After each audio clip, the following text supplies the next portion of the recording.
අපි කලින් වීඩියෝ එකකදී කතා කරා මේ සෝලර් පැනල් ක්ලීනින් බ්‍රෂ් එක ගැන. අපි අද මේ වීඩියෝ එකෙන් බලන්නේ කොහොමද මේ පැනල් ක්ලීනින් බ්‍රෂ් එක හරියට අපි ෆික්ස් කරගන්නේ කියලා.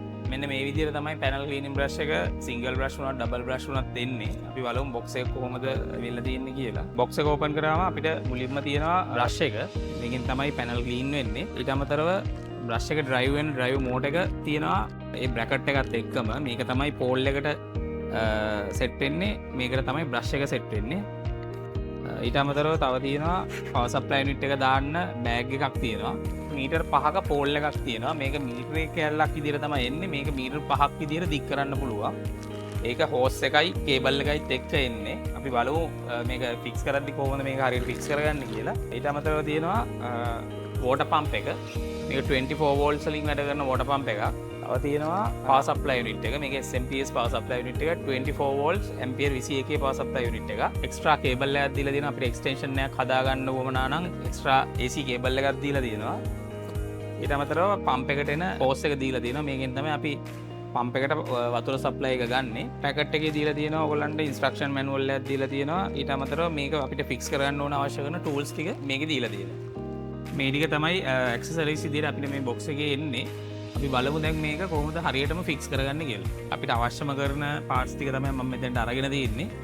ඉස්සෙල්ලාම අපි මේ මෝටර් ප්ලේට් එකට බ්‍රෂ් එක ෆික්ස් කරගන්න ඕනේ. ඒකෙදි මෙන්න මෙතන මේ ස්ක්‍රූ දෙකක් තියෙනවා. ඒ ස්ක්‍රූ දෙක තියෙන පැත්තට මේකේ මෝටරේ ෂාෆ්ට් එකේ පොඩි කට්ටයක් වගේ තියෙනවා. ඒ කට්ටේ තියෙන පැත්ත තමයි මේ ස්ක්‍රූ දෙක තියෙන පැත්තට දාන්න ඕනේ. එතකොට තමයි ඒක හරියට ෆික්ස් වෙන්නේ, කැරගෙන්නේ නැති වෙන්න. මේ විදිහට දාලා වාට ඕන කරන ටූල්ස් ඔක්කොම මැෂින් එකත් එක්කම එනවා. ඒ ටූල්ස් පාවිච්චි කරලා මේක තද කරගන්න ඕනේ.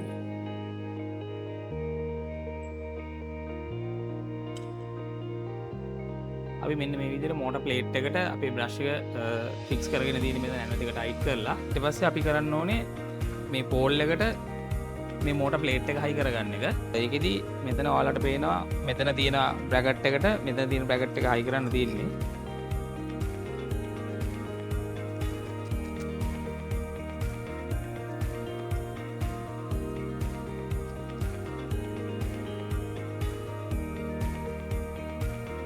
මෙන්න මේ විදිහට අපි ෆික්ස් කරගත්තා. වාට මේ මෙතන මේ ස්ක්‍රූ එක බුරුල් කරලා වාට ඕන ඇන්ගල් එකට මේක බ්‍රෂ් කරන ඇන්ගල් එක වුණා ඇන්ගල් එකට හදාගෙන මෙතන තද කරලා වාට ඒ ඇන්ගල් එකට තියලා මේක හරියට තද කරගන්න පුළුවන්. මෙන්න මේ විදිහට අපි දැන් බලමු මේ කනෙක්ෂන් ටික කොහොමද දෙන්නේ කියලා. මෙතන තියෙනවා ෆීමේල් සොකට් එකක් සහ AC මේල් සොකට් එකක්.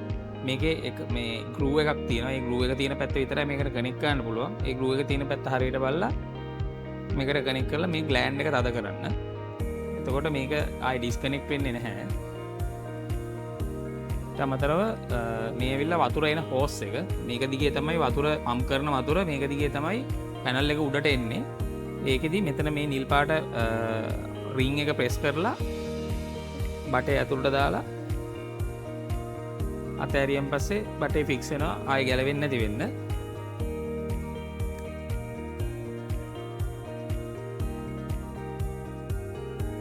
මෙතන කනෙක්ෂන්ස් ටික අපි මේ විදිහට තමයි දාගන්නේ. අපි බලමු පවර් සප්ලයි යුනිට් එකට සහ පම්ප් එකට කොහොමද කනෙක්ෂන් දෙන්නේ කියලා. අපි බලමු මුලින්ම මේක පම්ප් එක කොහොමද කනෙක්ට් කරගන්නේ කියලා. මේක තමයි අපිට මේ මැෂින් එකට එන පම්ප් එක. මේකේ ඔන් ඔෆ් ස්විච් එක තියෙනවා.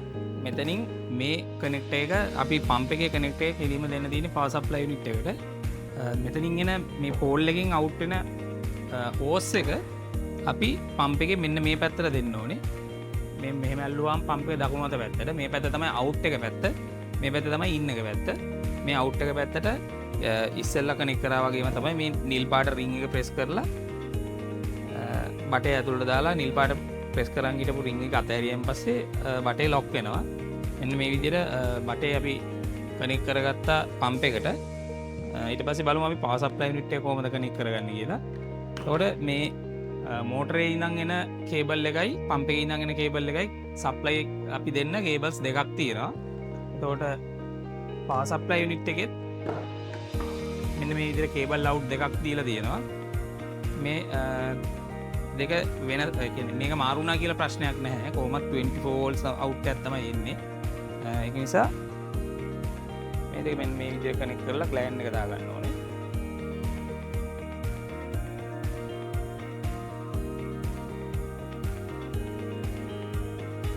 මෙන්න මේ විදිහට ඔයාට මෝටර එකයි පම්ප් එකයි වෙන වෙනම කන්ට්‍රෝල් කරගන්න මෙතන ස්විචස් දෙකක් දීලා තියෙනවා දෙකටම. පම්ප් එකේ වතුර ඉන්න එකට මෙන්න මේ අපි ඉස්සෙල්ලා පෙන්නපු හෝස් එක තමයි පාවිච්චි කරන්නේ. ඒකත් අපි අර ඉස්සෙල්ලා විදිහටම රින් එක ඇතුළට ප්‍රෙස් කරා බටේ දැම්මා. අතෑරියා. මෙන්න ඊට පස්සේ මේ හෝස් එකේ අග ඔයාට වතුර බාල්දියකට හරි නැත්නම් වතුර ටැංකියකට හරි එහෙම නැත්නම් ඔයාලගේ තියෙන වතුර ගන්න පුළුවන් තැනකට දාලා මෙතන 230 සල්ප එකක් දුන්නාන් පස්සේ ඔයාගේ පැනල් ක්ලීන් කරන වැඩේ කරගන්න පුළුවන්.